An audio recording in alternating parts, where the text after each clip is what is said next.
आमचे अध्यक्ष श्री रवींद्र चव्हाण साहेब यांनी संपूर्ण महाराष्ट्रामध्ये विभागशः दौरे लावलेले आहेत। महानगरपालिका, जिल्हा परिषदा, नगरपालिका, नगरपंचायती याच्या निवडणुका आहेत। त्या निवडणुकीच्या निमित्ताने आढावा घेण्याकरता या बैठका लावण्यात आलेल्या आहेत।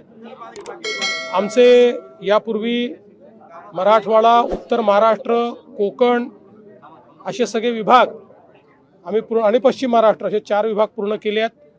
आता अमरावती विभागाचा आमचा आढावा संपतोय आणि संध्याकाळी नागपूर विभाग करून मग केवळ मुंबई महानगरपालिका आमची बाकी राहील, जी पुढच्या आठवड्यात आम्ही करू।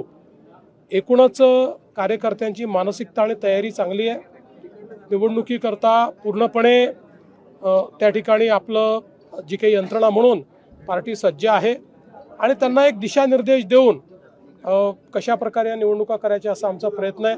युतीच्या संदर्भातही आम्ही जे काही अधिकार आहेत ते खाली देतो आहोत, पण साधारणपणे जिथे जिथे शक्य आहे तिथे युती केली पाहिजे अशा प्रकारचे निर्देश दिलेले आहेत।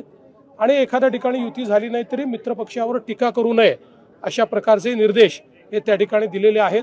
मला असं वाटतं की महायुती म्हणून या निवडणुकीमध्ये चांगलं यश आमच्या तिन्ही पक्षांना मिळेल। कार्यकर्त्यांची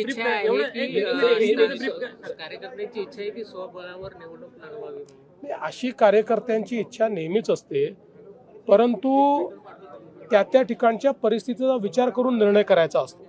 केवळ सगळ्यांना निवडणूक लढता यावी एवढ्यापुरतं आपल्याला अशा प्रकारचा निर्णय घेता येत नाही। त्यामुळे जिथे शक्य आहे तिथे युती केली पाहिजे, जिथे नाही आहे तिथे समोरासमोर लढू।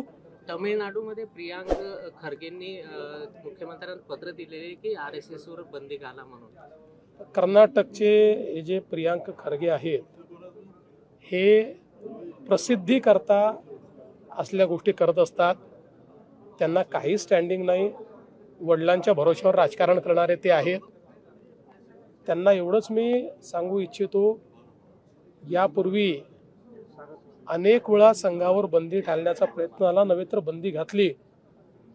ज्या इंदिराजींनी संघावर बंदी घातली त्यांना सत्तेहून पायउतार व्हावं लागलं।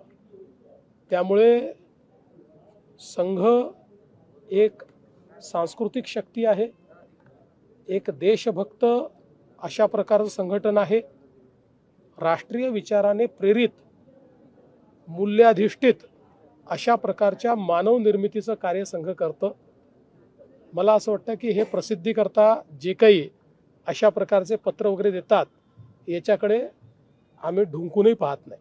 सर, सकाळी संजय निवडणुकीमध्ये 14,000 पेक्षा जास्त बोगस मतदान झालेलं आहे। लिपिक, चपरासी, इव्हन स्कूल बस चालक सुद्धा यांना सुद्धा मतदार यादीत समाविष्ट एक अशा प्रकारची तक्रार ही आमच्याकडे आलेली आहे आणि आमच्या लोकांनीही ती तक्रार त्या ठिकाणी निवडणूक आयोगाकडे दिली आहे। यावेळेस आम्ही पूर्णपणे लक्ष ठेवून आहोत की अशा प्रकारे कुठल्याही परिस्थितीत असे खोटे मतं नोंदवून कोणाला त्या ठिकाणी निवडणूक लढता येऊ नये। सकाळी संजय राऊत म्हणाले होते की काँग्रेसला सोबत घेण्याची राज ठाकरेंची इच्छा आहे। कोण आहेत?